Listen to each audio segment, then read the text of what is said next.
Pemirsa, kita buka kembali diskusi kita. Kita lagi menunggu kedatangan Nikita Mirzani. Tapi sebelumnya saya mau ke pengacaranya dulu. Osner Johansson Siadim. Johnson. Siap. Silakan Anda jawab. Tadi saya udah jawab. Udah bantu Anda banyak tadi itu. Siap. Terima kasih Bang Karni. Memang benar, ini berangkat pertama dari O ya, yang bekerja di salah satu klub di Jakarta. Beliau ini saya malas banget tuh disikat-sikat tuh, karena di seluruh dunia nggak ada tersangka disikat. Siapa itu? Onat kan? Onat, inisialnya Onat. Onat, jadi sudah lebih kurang 3 tahun bekerja. Dan pada suatu malam kedatangan tamu yang inisialnya D. D ini sudah pelanggan lebih kurang 2 bulan. Nah kemudian D ini selamat datang Nikita.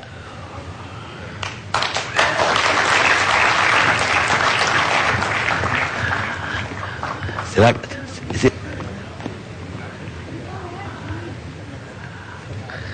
Silakan terus. Kemudian D ini meminta kepada Onat 2 orang wanita untuk ditemani tamunya D. D. Ya. Kemudian Onat menunjukkan, karena Onat ini adalah seorang PR di klub tersebut, menunjukkan wanita yang ada pada saat itu. Tetapi D tersebut menolak. Dia maunya yang lebih bagus dari yang ada di klub Onat. Dia langsung minta artis. Klub Onat ini gak usah sebut namanya, ada di lokasinya di mana? Jakarta. Jakarta. Ya di Jakarta mana? Jakarta Barat. Di kota di mana? Jakarta Barat. Nah kemudian karena Onat tidak mempunyai hubungan dengan artis, beliau meminta tolong kepada F. Saya sebut namanya Bang Karni. Ferry. Selanjutnya Ferry menghubungin PR. Kemudian setelah menghubungin PR langsung menentukan tarifnya. Awalnya, jadi Onat ini nggak ada punya relasi artis? Nggak ada. Onat ini dia mengontrak ya, orang tuanya pun mengontrak, sekarang sedang sakit parah stroke. Nah kemudian awalnya D ini meminta artisnya itu yang inisialnya cewek. Cewek. Ya. Kalau itu D ini meminta pergaulan artis saya kurang guys. D ini meminta artisnya yang bernama cewek. Tapi karena F ini sudah cukup lama tidak berkomunikasi dengan cewek, dari mulai tahun 2012 sampai tahun 2015, kontak personnya dihubung-hubungin mati. Kemudian F ini menyampaikan kepada O, kontak personnya mati. Kemudian O menyampaikan kepada D bahwa cewek nggak bisa dihubungin. Akhirnya D tersebut mengatakan, ya sudahlah yang penting artis. Nah F akhirnya menghubungi temannya yang tadi inisial A.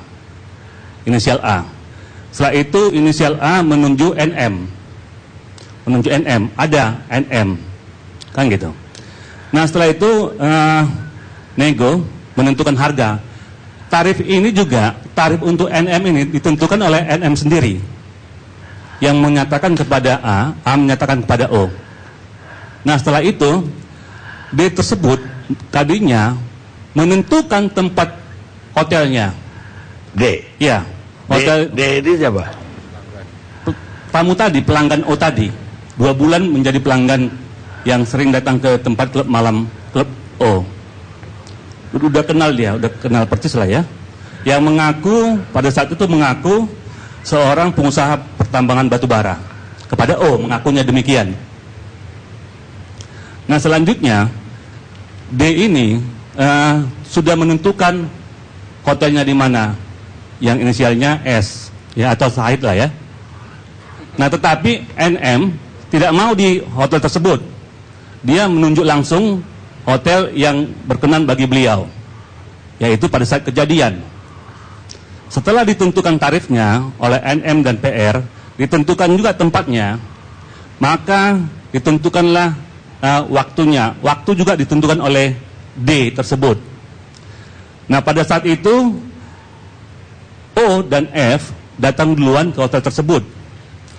Oh ya, yang membooking kamar itu juga D. Yang membooking kamar D, di-booking 2 kamar. 2 kamar. Dan kuncinya pun, ya, ini semua pengakuan dari klien kita, dituangkan dalam BAP. Kuncinya pun dipegang oleh D, kunci kamar tersebut. Nah, setelah itu O dan F datang ke lokasi. Kemudian D datang ke situ.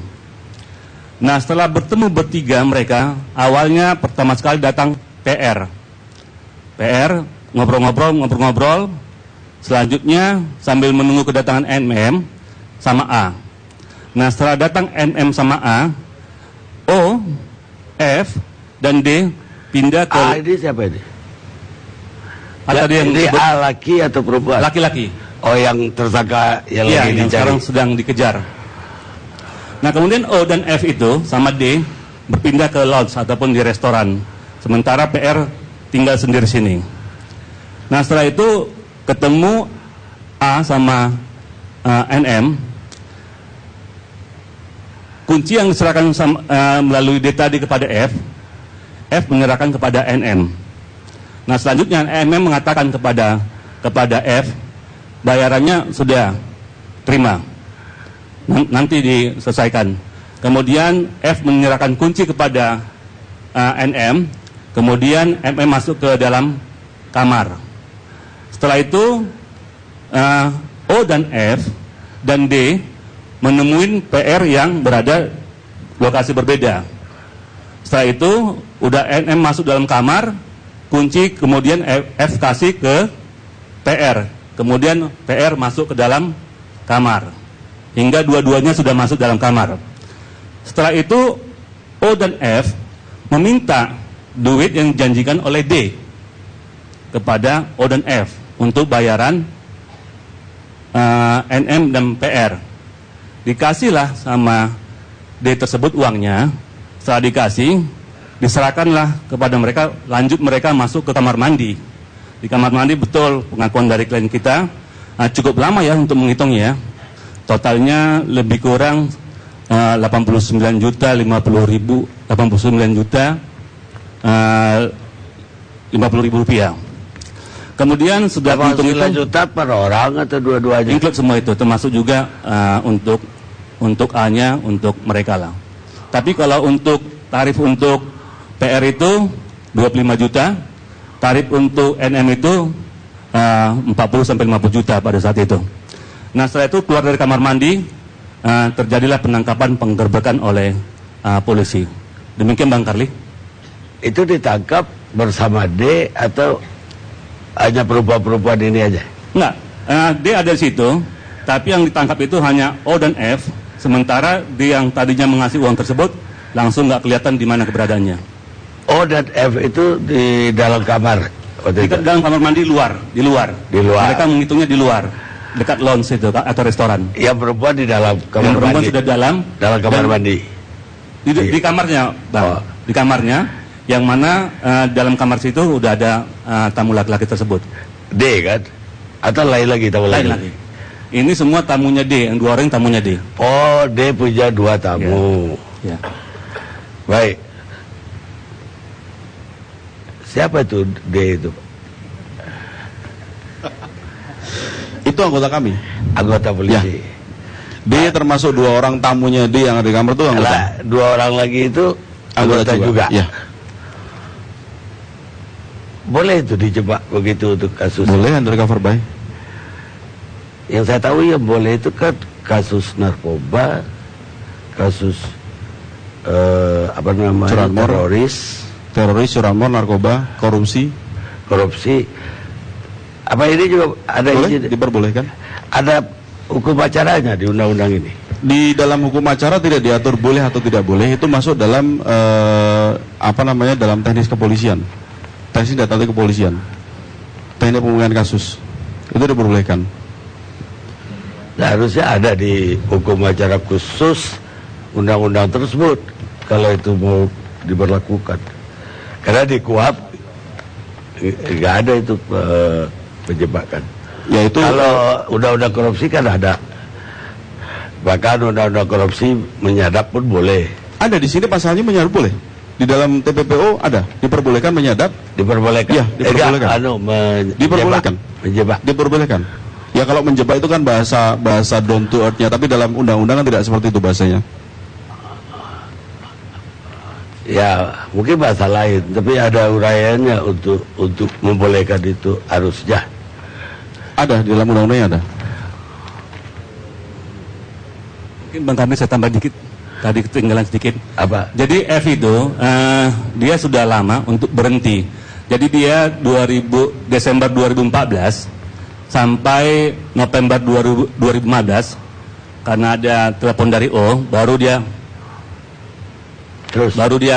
mulai. Nah, karena apa dia mau tergiur? Karena memang F ini pengangguran, udah punya banyak utang. Akhirnya dia menerima tawaran yang disampaikan oleh O tersebut. Makasih. Ada nggak keberatan pasal yang dipakai ini? Atau takut karena ketemu polisi jalan?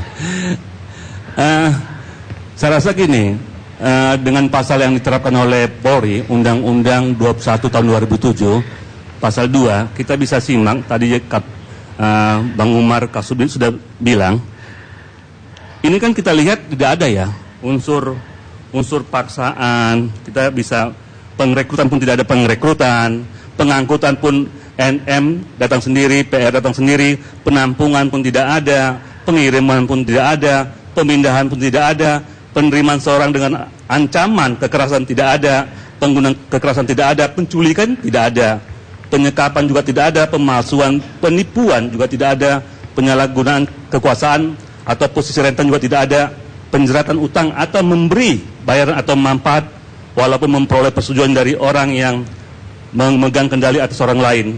Yaitu kita lihat hampir tidak ada ya. Nah, di pidana. Jadi gini, kalau ini diterapkan, nah berarti MN dan O ini bukan korban. Karena ada rangkaian. Iya, kenapa Anda harus lari ke situ, bukannya belain klien Anda aja? Ya, jadi saya jujur aja Bang Karni, saya memang kalau melihat lebih mengena pasal 296 atau pasal 506 KUHP. Ya, tapi nggak bisa ditahan kalau 296. Nah, itulah. Harusnya diperbaiki dulu oleh Nasrullah jadi 5 tahun penjara gitu. Baik, kita selamat malam, ketemu lagi kita. Gimana kabarnya? Baik, alhamdulillah sekarang udah agak baikan. Kemarin agak shock gitu ya. Dulu kita ketemu kasus siapa ya? Kasusnya Amel Alfi ya, Amel Alfi. Terus? Sekarang jadi kasus saya. Apa yang terjadi sama Anda hari itu? Yang terjadi gimana nih Om? Waktu terjadi penangkapan itu apa yang terjadi? Waktu terjadi penangkapan itu sebetulnya kalau yang tadi maaf Bapak pengacaranya F dan O bilang, Oscar. ya maaf ya. Gak apa-apa tuh, terbuka aja gitu. Tadi saya denger banget gitu, karena emang saya harus dengerin itu gitu. Itu semua yang diomongin itu sebenarnya tidak benar. Begitu. Tidak benar, bukan seperti itu ceritanya. Saya berani mempertanggungjawabkan omongan saya. Gitu. Yang dibicarakan oleh F dan O bilangnya saya meminta kamarnya di sini dengan harga sekian, silakan dibuktikan. Saya tidak pernah mengenal, belum pernah ketemu, bicara apalagi nomor teleponnya pun saya tidak punya. Kenapa saya berani bicara seperti ini? Karena saat diamankan, handphone saya diambil sama Bapak polisi. Gitu. Halo. Begitu. Bagaimana si F dan O itu bilang mengenal saya? Kalau dia mengenal saya wajar, karena saya artis, seluruh Indonesia tahu saya, gitu loh. Tapi kalau dibilang saya berurusan sama dia, sampai dia bilang katanya saya yang minta klien, saya yang minta tempatnya di mana, saya juga yang ngurus semuanya. Dari mana Pak? Gitu. Saya nggak takut kalau saya salah. Begitu. Makanya kalau mau dibicarain. Jadi Anda nggak pernah kenal yang Nggak namanya pernah Onat. ketemu aja baru di situ. Ferry juga Nggak kenal, dan saya ketemu cuma satu yang tinggi pakai jas. Saya nggak tahu tuh ada satu lagi yang cowok Cina itu, saya nggak pernah ketemu malah sama sekali. Gitu. Jadi kalau dibilang apa penangkapan prostitut seperti yang ada di berita, prostitutnya dari mana? Prostitusinya itu dari mana, Pak? Gitu. Kalau mau dikonfrontir, ayo kita ketemu sama-sama, jangan dengar dari salah satu pihak. Kayak gitu, karena saya sekarang yang merasa dirugikan. Kenapa saya merasa dirugikan? Saya ini punya keluarga besar. Saya single parent. Saya punya anak 2. Nama saya sudah jelek di luaran sana dengan orang mengejar saya, PSK dan sebagainya. Begitu. Pekerjaan saya ada.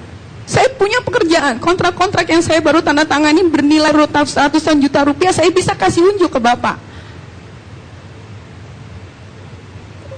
Sekarang saya harus memperbaiki nama saya yang sudah jelek seperti ini, bagaimana caranya?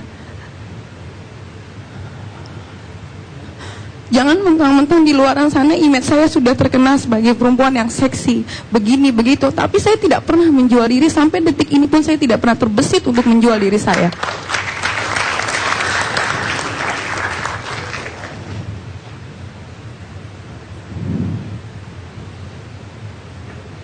Di luar, kenapa saya berani untuk melakukan photo session tanpa berbusana sekalipun? Karena apa? Karena saya dibayar. Lebih baik saya melakukan itu dibanding saya menjual diri saya sama orang-orang. Lebih baik saya telanjang, saya dibayar, saya tidak merugikan orang lain daripada saya harus seperti ini. Lebih baik saya jual barang-barang saya yang saya punya dibanding saya harus seperti ini. Dan saya dibilang PSK, saya nggak terima gitu.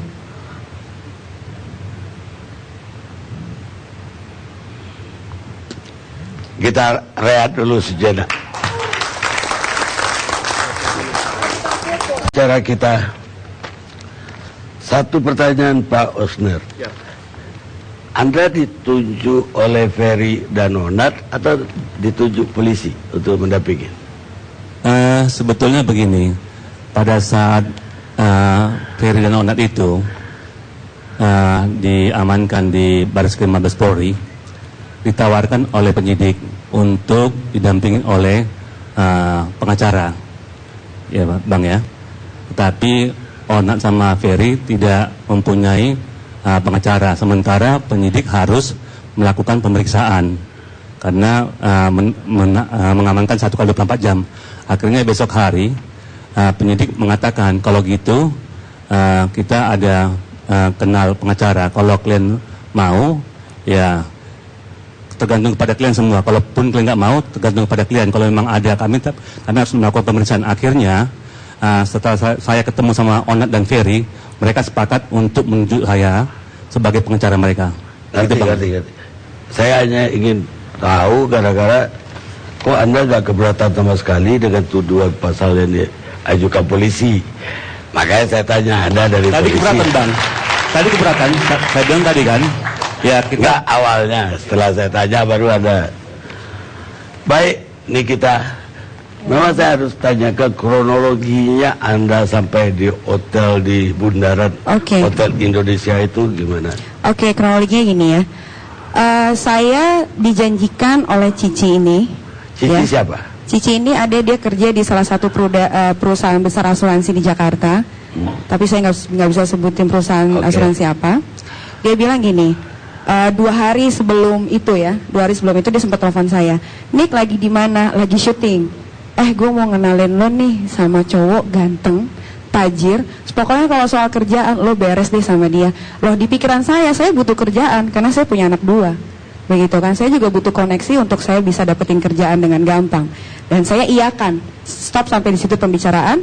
Pas saya sebetulnya jam 8 itu ada meeting dengan Ahmad Dhani. Begitu, tiba-tiba saya sudah sampai di dekat Bundaran HI. Mas Dhani, saya telepon, saya bilang, Mas mau ketemu di mana? Dia bilang, besok aja deh jam 7 malam. Sekalian saya udah nyanyi di Ritz-Carlton di Kuningan, gitu kan, sama band Dewanya. Oke, aku bilang, yaudah oke kalau gitu. Abis itu Cici telepon, gitu kan. Cici telepon bilang sama saya, Nick, jadi ya yang gue mau kenalin itu cowoknya kita ketemuan yuk di mana, di Kempinski. Pas banget saya ada di dekat situ, jadi kenapa nggak saya samperin? Itu di pikiran saya, gitu kan. Pas saya samperin, keluar saya dari mobil, saya masuk ke tempat keamanan itu, belok kanan, itu ada cowok gendut negor saya. Nikita ya? Iya. Gue temennya Cici nih, gitu kan. Terus aku langsung nanya, Cicinya mana? Oh bentar lagi dia nyampe kok. Oke. Terus dia bilang gini, kita ngerokok aja yuk di restoran di depan, gitu kan. Oh boleh, gitu kan. Abis itu kita duduk di restoran, di luarnya karena smoking area. Nggak lama saya bilang sama waitress, Pak saya mau beli rokok dong. Aku bilang kayak gitu. Nggak lama waitressnya keluar, datang seorang laki-laki tinggi pakai jas, bilang gini sama saya, halo Nikita, ketemu nih kita akhirnya. Dia bilang begitu. Ternyata lo cantikan aslinya ya. Terus oh bisa aja lo, aku bercanda-bercandain gitu. Gak lama dia langsung bilang gini, ini ada kunci kamar buat lo. Lo kalau mau ke atas saja. Nanti ada, kalau misalkan Cici datang, Cici bakal ke atas kok nyamperin lo. Gitu. Ya aku karena aku pikir, wah lumayan nih dikasih kamar di Kempinski. Di otak aku kan gitu kan. Habis itu aku datang ke atas ke kamar. Pas aku buka memang ada seorang laki-laki. Kayak gitu. Kita ngobrol bentar. Habis itu dianya bilang sama aku karena memang di handphonenya juga diliatin, bentar ya ada telepon nih dari istri saya, dia bilang gitu kan. Oke ya udah silakan aja. Terus dia terima teleponnya tuh sambil keluar pintu kamar, keluar bener-bener keluar gitu. Nah di logika Niki adalah kalau ke kamar hotel yang bintang 5, kalau keluar itu kan tidak bisa masuk lagi dong, harus pakai card kan gitu kan. Nah ya udah namanya nggak ada siapa-siapa. Ternyata nggak lama dari situ, ya mulailah bapak-bapak dan ibu-ibu dari pihak Mabes Polri masuk gitu. Waktu rombongan polisi itu masuk, nggak ada laki-laki di dalam kamar itu? Saat yang itu sih nggak ada ya, yang Niki lihat sih tidak ada. Yang ada ya cuman yang masuk itu doang gitu. Bagaimana Anda bisa percaya laki-laki gendut tadi mengatakan bahwa Cici mau datang? Anda nggak nanya, Anda kenal Cici di mana? Dia nggak nanya begitu karena memang saya temenan sama Cici gitu. Saya kenal sama dia lumayan lama tapi nggak terlalu sering ketemu. Dan beberapa teman-teman aku juga sudah pakai asuransi dari dia gitu. Okay. Jadi bukan Cici ini bukan teman aku yang baru tiba-tiba tapi bagaimana Anda bisa percaya ada laki-laki yang baru dikenal ngasih kunci kamar, menyuruh Anda naik ke kamar? Ini Pak, Om. Saat itu aku lagi datang bulan, dan memang pakaian yang aku pakai tembus. Mungkin karena bajunya warna hitam, jadi nggak kelihatan. Tapi berasa risih di sini karena udah mulai mengering, seperti itu. Aku pikir ya udahlah, kenapa nggak diganti aja, gitu. Itu sih betulnya kejadiannya sih begitu cepat ya. Tapi kalau yang dibilang katanya Niki meminta klien untuk minta dijual, Niki minta ini kayak yang udah di luar berita seperti itu nggak benar sama sekali, gitu.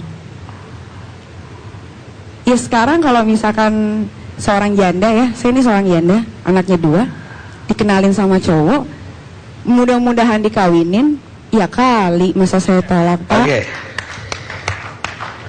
Ketika di kamar, Anda masuk kamar itu, ada laki-laki dalam kamar itu?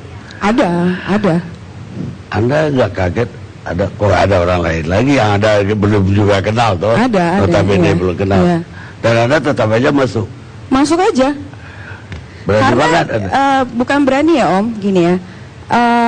Sebetulnya kejadian ada kamar di cowok yang aku alami kemarin itu bukan baru pertama kali. Dulu juga, dan kemarin beberapa waktu lalu aku di Semarang pun ada seorang laki-laki yang gak aku kenal pun ada di kamar yang notabene itu adalah kamar aku sendiri. Aku gak masalah karena dia kenal sama temen aku dan temennya lagi gitu loh. Kayak gitu. Ya tapi yang ketemu di dalam kamar itu kan belum karuan kenal Cici juga waktu itu.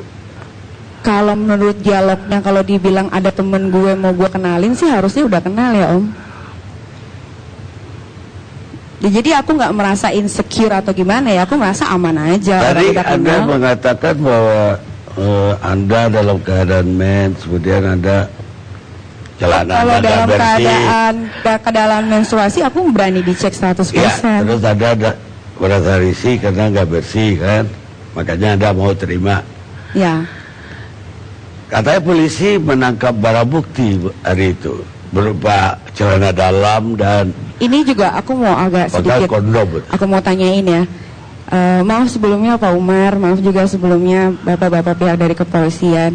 Aku kan dipanggil BAP nih besok, katanya BAP tambahan sebagai saksi, gitu kan. Cuman di bawahnya aku baca di sini dibilangnya aku harus bawa handphone dan pakaian dalam diisi BAP itu. Makanya aku agak bingung, kenapa ya kok aku disuruh bawa pakaian dalam? Kan katanya udah ada barang bukti pakaian dalam aku, begitu. Gitu. Mohon maaf sebelumnya ya, saya nggak mau nanti karena saya sendiri di sini, saya nggak mau kalau saya ngomong terlalu gimana nanti saya jadi ditargetkan banget dan disudutkan atau gimana.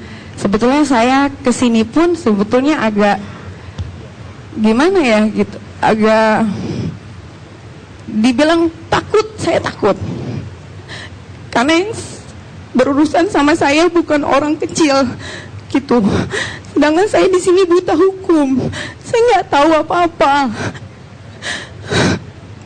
Saya mau diapain lagi pun saya udah pasrah, tapi saya nggak mau orang menggejat saya sebagai PSK begitu. Saya nggak pernah melakukan pekerjaan itu.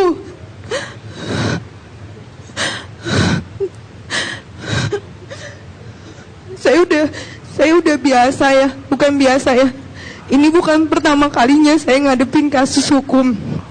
Tapi ini kasus hukum pertama kali yang mencoreng nama baik keluarga saya. Jadi saya minta tolong banget gitu. Tolonglah jangan terlalu diperluas lagi dengan pemberitaan-pemberitaan yang ada. Saya bingung ini jujur, saya gimana harus ngejelasin ke anak saya nanti kalau dia udah ngerti masalah kayak begini.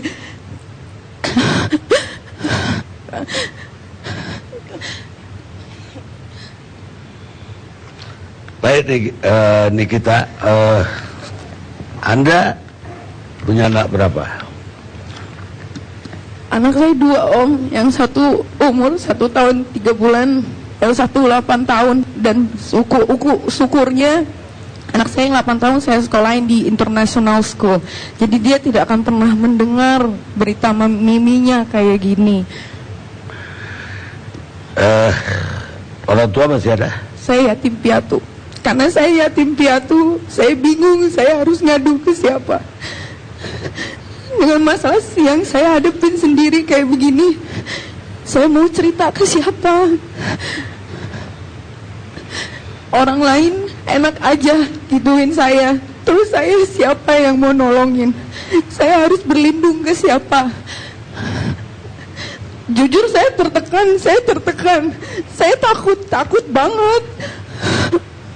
Entah saya nggak tahu nanti dari status saya yang jadi saksi bisa tersangka, bisa korban, nanti apa lagi?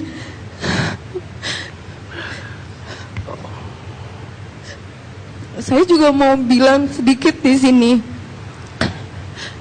Kan dibilangnya saya korbannya gitu.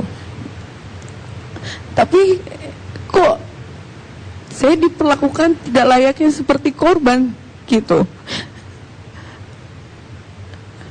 Saya takut kalau ngomong banyak om. Baik, kita rehat dulu pemirsa.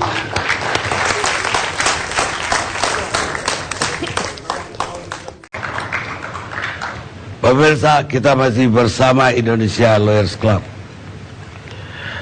Sekarang saya mau ke Ayu Azari, artis senior. Malam yuk. Apa kabar Bang Karni? Kabar baik.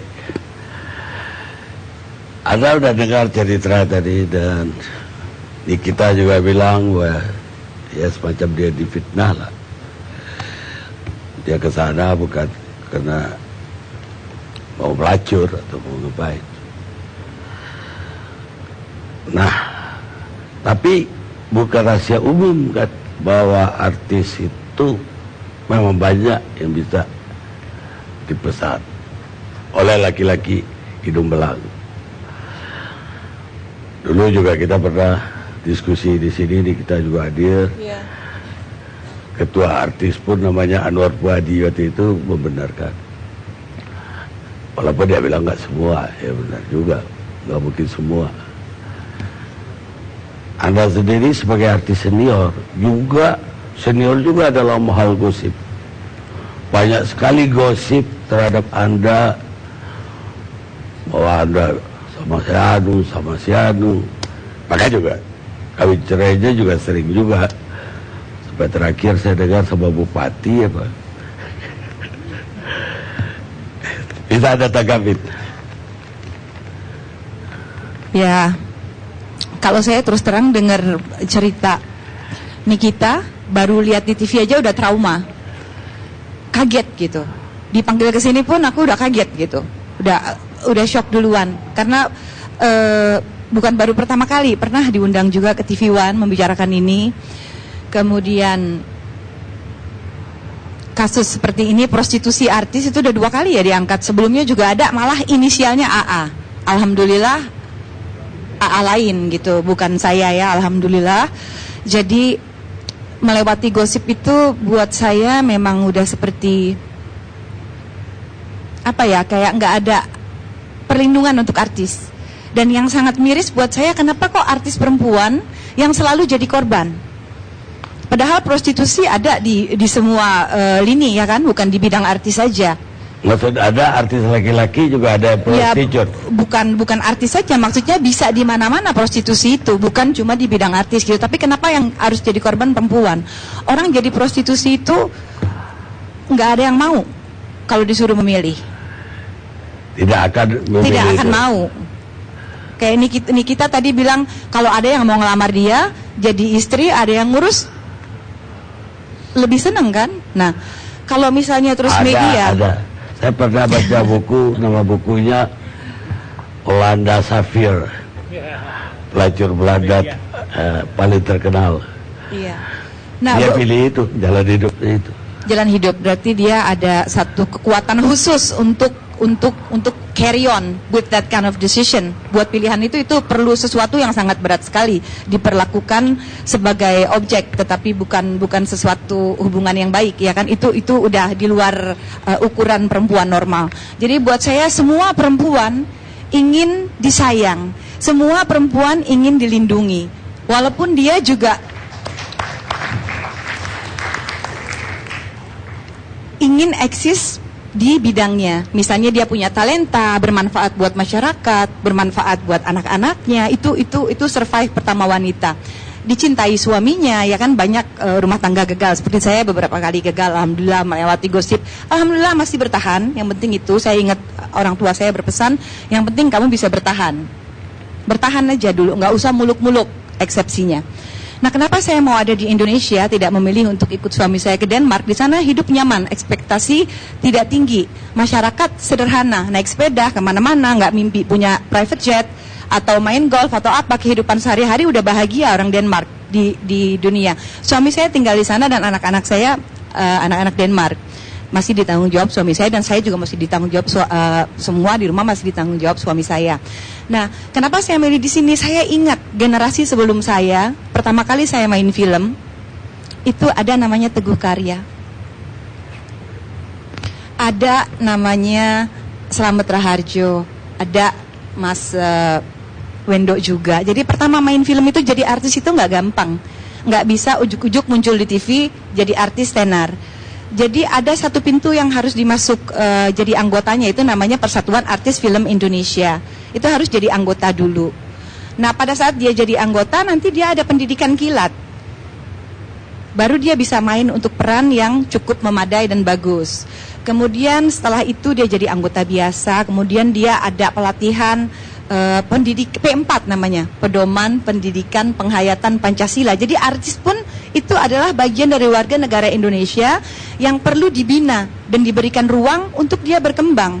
Bagaimana menciptakan artis-artis Indonesia yang bisa meneruskan pembangunan dalam bidang keartisan di Indonesia gitu. Nah, kalau sekarang ini kan artis liar, nggak tahu di mana orang jadi artis, nggak tahu apa jadi artis, ya kan? Sebentar muncul, sebentar hilang. Saya melihat generasi setelah, jadi saya muncul di film itu pertama kali itu tahun 80 pertengahan, film Indonesia lagi merosot. Jadi bisa bertahan sampai sekarang, alhamdulillah, ya Mas ya. Dan itu karena bertahan. Dan yang penting bisa bertahan aja.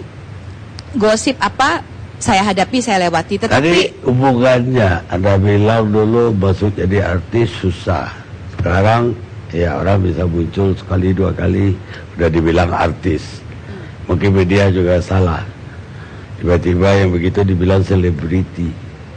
Padahal selebriti itu harusnya hanya gelar untuk orang termasyhur, bukan artis muncul jadi figuran dua kali selebritis. Apa gara-gara itu banyak yang terperosok menjadi pelacur? Saya rasa sangat tidak fair kalau artis dijadikan ikonnya prostitusi. Saya nggak setuju. Dan saya nggak setuju. Di ruangan ini setuju nggak artis dijadikan ikon prostitusi? Setuju nggak?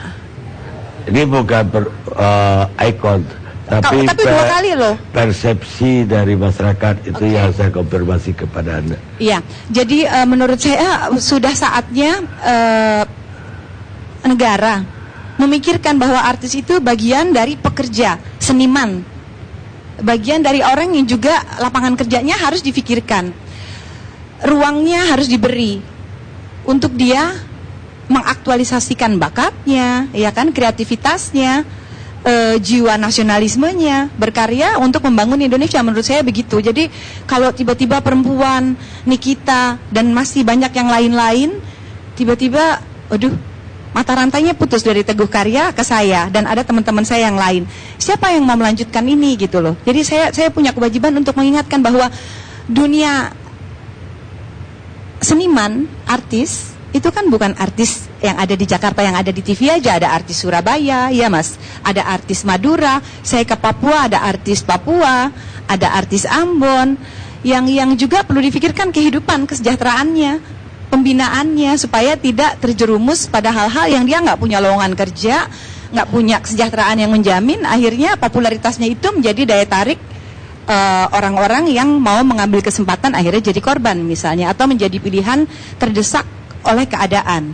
Jadi buat saya artis itu sebenarnya pekerjaan yang sangat mulia karena dia bekerja dengan nurani dan orang yang punya martabat. Sebenarnya orang berkesenian itu kan akan dekat dengan kecerdasan, dengan intelektual gitu. Ya, tapi tidak bisa dipungkiri bahwa yang banyak dilanda oleh gosip segala macam itu kan artis, termasuk Anda sendiri. Justru saya kepingin Anda tanggapi itu. Kalau saya selalu menjawab dari dulu. Saya ingat omongan ayah saya, biar waktu yang menjawab.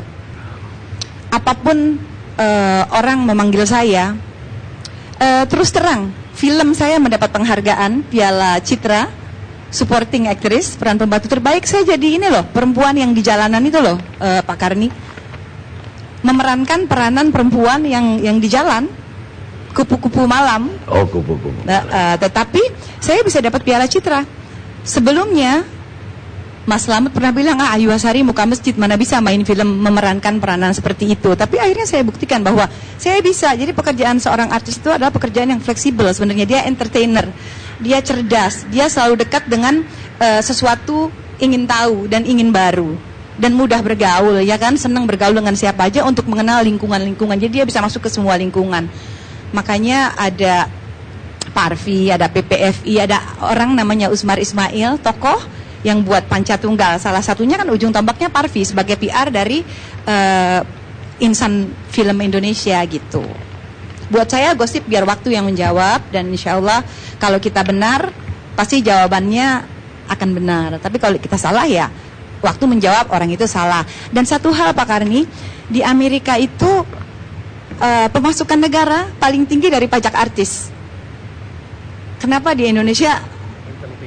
Iya, entertainment dari Ya, karena copyright dan segala macam. penghasilan artisnya juga tinggi sekali. Nah, betul. Sama ada penghasilan atlet juga. Nah, atlet juga begitu. Sama ada penghasilan presenter juga. Presenter udah.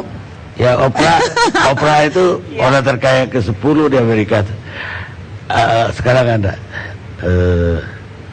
Bobby. Ya. Iya. Ada mantan manajer artis.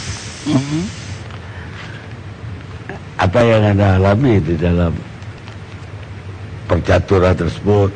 Konon para hidung belang yang dihubungi manajer-manajer kayak Anda. tidak perlu dipungkirin sih, semuanya itu emang pernah ada semuanya. Selama saya waktu lagi manajerin artis, seperti show di daerah, cuman bukan melalui saya, cuman pasti panitia itu melalui sang makeup artis gitu loh. Cuman kecium, aku tahu gitu loh, apa sih gerak-gerik mereka itu gitu loh. Tapi tidak semuanya gitu loh. Mereka yang menghubungi makeup artis ini maksudnya yang konsumen. Iya, karena kan aku di sini kan posisinya sebagai manajer artis, otomatis kan laki hidung belang itu kayaknya agak segan kalau menghubungin manajer gitu.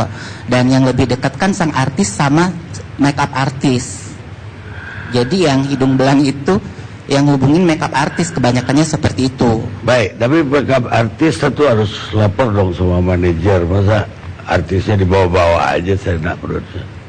Terkadang itu udah apa ya, udah perjanjian kedua belah pihak gitu loh. Seperti mainnya mereka cantik gitu loh. Dan saya tidak tahu di balik itu, tapi saya tahu gitu loh. Mereka cantik aja, makeup artis sama sang artisnya, tapi tidak semua artis. Ya nggak mungkin lah. Tadi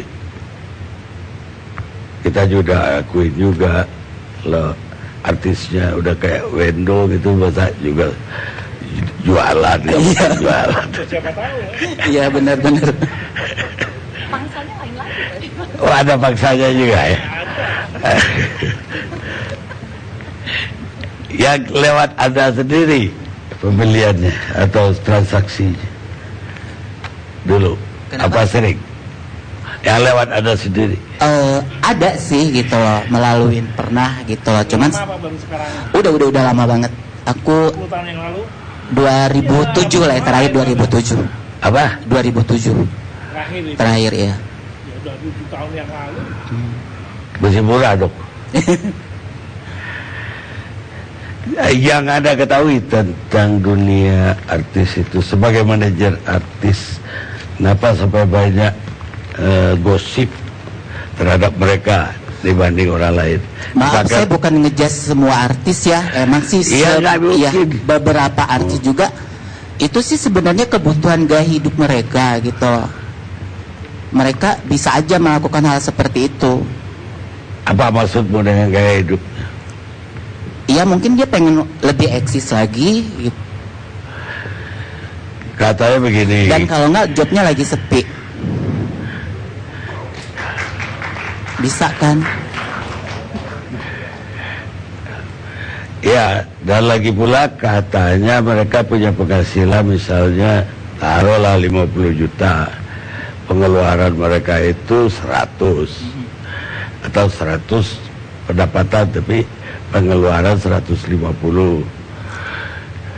Saya dengar begitu yang menyebabkan mereka banyak terjerumus. Iya benar.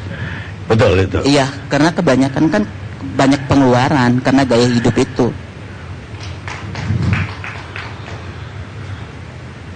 Siapa aja yang Anda tahu, gak usah manusianya, tapi kelompoknya, kelompok masyarakat mana yang biasa Kelompok masyarakat menjadi konsumen mereka? ya pasti pengusaha, pejabat, Ya, ya instansi pemerintah. Dosen nggak ada ya? Dosen gitu nggak ada? Bisa juga kali ya. dosen, pengacara, Ya, karena itu pengacara. ya itu, ya bisa kali bisa. Oh paling banyak katanya pengacara paling banyak. Anda lihat di ruangan ini banyak nggak konsumen mereka duduk? Cara pakai kontrak. Di sini aku enggak. Hah? Enggak Nggak lihat? ada. Tapi Jawab nggak aja, mending jawab nggak daripada. Enggak ada. kalau polisi, Enggak ada juga. Ya maksudnya di sini nggak ada. polisi yang di sini nggak ada. Tapi polisi yang pesan lewat ada. Nggak ada sih sebenarnya kalau lihat polisi. Kalau pengacara yang pesan lewat ada? Kenapa? Kalau lawyers yang pesan lewat ada? Pak, di sini kan aku sebagai manajer kan tadi itu kan. Iya, jadi aku tuh- tapi dia sering juga Iya, dihubungin aku katanya. tahu apa sih gerak-gerik mereka itu di balik saya itu seperti itu. Tapi gitu loh. kamu pura-pura gak lihat Iya, aja. saya pura-pura nggak tahu aja karena kan salah satu artis ini kalau di depan aku ya alim, cantik aja gitu. Jadi dia tidak mau ketahuan seperti itu. Padahal kamu tahu. Padahal aku tahu. Baik pemirsa, kita rehat dulu sebentar.